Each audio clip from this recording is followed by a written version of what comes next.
जय हिंद। आज हम आप लोगों के मध्य नए टॉपिक्स जो कि सिक्का के अध्ययन से संबंधित है, इस टॉपिक्स के साथ प्रेजेंट है और आपको फिर से हमारी संस्था कैरियर कैंपस में आप सभी का स्वागत है। और इस टॉपिक से जुड़े हुए लगभग जितने भी ऑब्जेक्टिव्स वाइज क्वेश्चन जो एग्जाम्स में आते हैं, वहां पे क्वेश्चन आपको देखने को मिलता है सिक्कों के अध्ययन से। किस कालखंड में किन राजाओं के द्वारा कौन सा सिक्का चलाया गया, उसका ऐतिहासिक सोर्स क्या है और इन सिक्कों को चलाने का जो कार्य किया गया, प्रचलित करने का काम किया, किन शासकों के कालखंड में है, उसी से जुड़ा हुआ जब क्वेश्चन आता है तो हम इसे किस तरह से बेहतर ढंग से सॉल्व कर सके, आज हम इन सब के बारे में अध्ययन करेंगे। और इसके बाद से मुझे विश्वास है कि आप लोग इसे अध्ययन करने के बाद, समझने के बाद आप एक बेहतर स्थिति में रहेंगे और किसी भी प्रकार के अगर इस टॉपिक से जुड़ा हुआ क्वेश्चन आता है तो आप उसे आसानी से सॉल्व कर सकते हैं। तो स्टार्ट करते हैं। सबसे पहला, सिक्का का अध्ययन यानी मुद्रा शास्त्र। इसे हम इंग्लिश में न्यूमिस्मेटिक्स के नाम से जानते हैं। तो ये पहला क्वेश्चन भी, ये जो न्यूमिस्मेटिक्स या मुद्रा शास्त्र, ये भी क्वेश्चन आता है। तो ये सबसे पहले हम ध्यान रखेंगे सिक्का के अध्ययन को क्या कहते हैं, न्यूमिस्मेटिक्स एवं मुद्रा शास्त्र। उसके बाद आते हैं विभिन्न शासकों के द्वारा या विभिन्न कालखंडों में भारतीय शासकों के द्वारा जो सिक्का प्रचलित किया गया उसका क्या नाम है और किन शासकों के द्वारा यह सिक्का प्रचलित हुआ, इसके बारे में जानेंगे। सबसे पहले आता है पंचमार्क। इसे साहित्य में करसापन के नाम से भी जानते हैं। पंचमार्क सिक्का जो है, इसे साहित्य में करसापन या आहत सिक्का के नाम से भी जानते हैं। और यह सिक्का जब मौर्य काल के टाइम पीरियड में जो सिक्का प्रचलित था, उसी सिक्का को हम पंचमार्क सिक्का या आहत सिक्का के नाम से जानते हैं। ठीक है। और दूसरा आता है टेराकोटा का सिक्का। ये टेराकोटा का जो सिक्का है, यह भारतीय जो सभ्यता थी, सबसे पुरानी सिंधु घाटी की सभ्यता, इस सभ्यता के समय जो सिक्का प्रचलित था, जो चलन में था, उस सिक्का का नाम टेराकोटा था। तो सिंधु घाटी वाला में आ जाएगा टेराकोटा, मौर्य काल में पंचमार्क या आहत सिक्का। उसके बाद आता है हमारा कि भारतीय भूखंड में, भूभाग के अंतर्गत सबसे पहले सोने का सिक्का किन शासकों के द्वारा चलाया गया। तो इसके संबंध में आता है एक नाम, हिंद यूनानी। जब भारत में यूनानियों का आगमन होता है तो इन्हीं यूनानी शासकों के द्वारा भारत में सबसे पहले सोने के सिक्का का प्रचलन किया गया। तो ये सोने के सिक्का का प्रारंभिक शासक रहा हिंद यूनानी। उसके बाद आता है कि सोने के सिक्का, सबसे प्योर सोने का सिक्का, एकदम 24 कैरेट वाला, हालांकि 24 कैरेट का तो नहीं बनेगा, 22 कैरेट यानी सर्वाधिक शुद्ध सिक्का इस शासक के काल में चलाया गया। तो इसमें एक नाम आता है कुषाण वंश।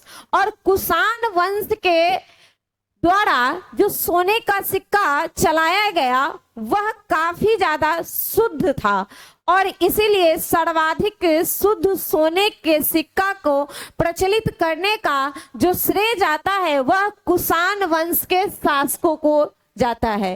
इसके बाद तीसरा आता है सबसे अधिक मात्रा में सोने का सिक्का किनके काल में चलाया गया। तो सबसे अधिक, जो सर्वाधिक मात्रा में सोने के सिक्का का प्रचलन भारतीय भूभाग में हुआ, वह गुप्तों के काल में हुआ है। अर्थात गुप्त वंश के शासन काल में सबसे अधिक मात्रा में सोने का सिक्का प्रचलित रहा। तो ये सोने के सिक्का का कुछ ऐतिहासिक पहलू रहा, जिसमें सबसे पहला किसने प्रचलित किया भारतीय क्षेत्रों में, तो हिंद यूनानी। सबसे अधिक शुद्ध सोने का सिक्का प्रचलित करने का श्रेय किसे जाता है? तो कुषाण वंश के शासकों को। उसके बाद सबसे अधिक मात्रा में सोने का सिक्का किसने चलाया? तो गुप्त वंश के शासकों का। उसके बाद आता है चांदी के सिक्का का इतिहास। चांदी का सिक्का अगर भारत के संदर्भ में पूछा जाए कि सबसे पहला चांदी का सिक्का किन शासकों के द्वारा चलाया गया, तो इसमें गुप्त वंश के एक शासक आता है जिनका नाम था चंद्रगुप्त द्वितीय। चंद्रगुप्त द्वितीय के द्वारा ही सबसे पहले चांदी के सिक्का चलाया गया। तो ये रहा चांदी के सिक्का का पहला प्रचलन का ऐतिहासिक सोर्स। उसके बाद आता है कि गुप्त वंश के ही एक शासक थे जिनका नाम था चंद्रगुप्त प्रथम। तो ये चंद्रगुप्त, देखिए चंद्रगुप्त द्वितीय को ही चंद्रगुप्त विक्रमादित्य के नाम से भी जानते हैं। और इसके बाद ये चंद्रगुप्त प्रथम जो उससे पहले शासक थे, उसने राजा रानी के नाम वाला चित्र वाला सिक्का जो चलाया उसे राजा रानी का सिक्का कहा गया। और यह राजा और रानी के सिक्के का प्रचलित करने का जो कार्य किया वह चंद्रगुप्त प्रथम के द्वारा भारत के क्षेत्रों में किया गया। तो ये रहा दो। उसके बाद चंद्रगुप्त के ही वंशजों में से एक नाम बहुत ही प्रचलित है जिनका नाम है समुद्रगुप्त। और ये समुद्रगुप्त ने कई विभिन्न प्रकार के सिक्कों का प्रचलन किया, जिसमें से कई क्वेश्चन एग्जाम्स में आपको देखने को मिला है। यहाँ से सबसे पहला यदि हम देखते हैं कि बीना बजाते हुए, जो सरस्वती माँ हाथ में बीना धारण करती है, तो वैसा ही बीना बजाते हुए सिक्का पर जो चित्रण किया गया था, यह चित्रण वाला सिक्का किस शासकों के द्वारा चलाया गया? तो चंद्रगुप्त के द्वारा, समुद्रगुप्त के द्वारा। उसके बाद आता है सैनिक वेशभूषा। सैनिक वेशभूषा में जिस तरह से सेना की जो पोशाक होती है अपना, वो उसी वेशभूषा में जो चित्रण वाला सिक्का चलाने का श्रेय जिनको दिया जाता है वह थे समुद्रगुप्त। तो पहला रहा बीना बजाते हुए, दूसरा रहा सैनिक वेशभूषा में जो चित्रण का सिक्का रहा वह समुद्रगुप्त। उसके बाद तीसरा आता है मयूर सिक्का, यानी कि मयूर के चित्रण वाले सिक्का। तो ये भी समुद्रगुप्त के द्वारा ही चलाया गया। तो ये तीन प्रकार के विभिन्न सिक्के रहे जो कि समुद्रगुप्त के द्वारा प्रचलित किया गया था। उसके बाद आता है शीशे का सिक्का। जी हाँ दोस्तों, शीशे का सिक्का, शीशा, मिरर, ये शीशे के सिक्का का भी प्रचलन भारत के क्षेत्रों में रहा। और यह सातवाहन वंशजों के द्वारा शीशे का सिक्का भारतीय क्षेत्रों में प्रचलित किया गया था।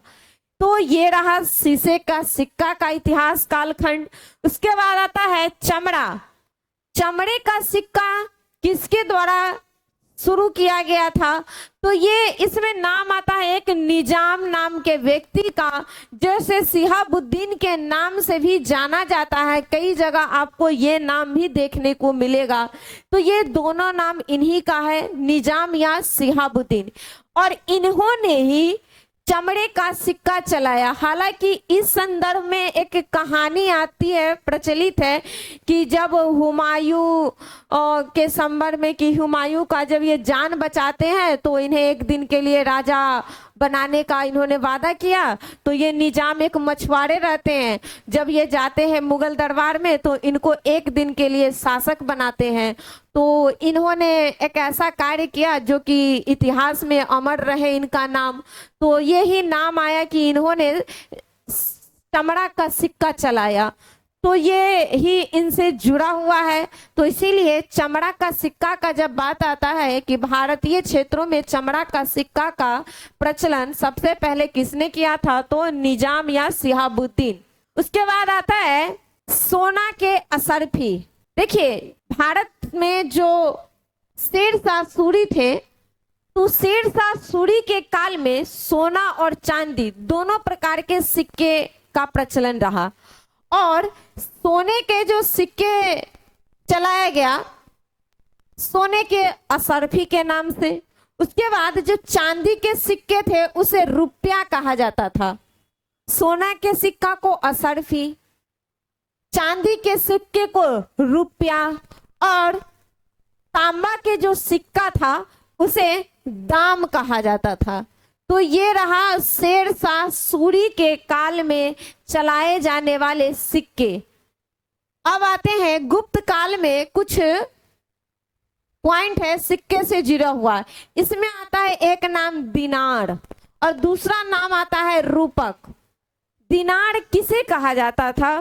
तो दिनार के बारे में जब बात आती है तो यह सोने के सिक्के के संबंध में ये नाम आता है कि सोने के सिक्के को गुप्त के काल में यानी गुप्तों के काल में दिनार कहा जाता था। उसके बाद रूपक किसे कहते थे? तो चांदी के सिक्के को गुप्त के काल में रूपक के नाम से जाना जाता था। तो ये रहा सिक्के का ऐतिहासिक पहलू, किस शासकों के द्वारा कौन कौन से सिक्के प्रचलित किए गए और यहाँ से एग्जाम्स में क्वेश्चन आते हैं। आशा है कि आज के बाद आप किसी भी एग्जाम्स में यदि बैठे और इस टॉपिक से यदि कोई भी क्वेश्चन आता है तो आप उसे आसानी से डील कर सकते हैं। और आपको हमारा वीडियो अच्छा लगता है तो लाइक और सब्सक्राइब कीजिए। जय हिंद।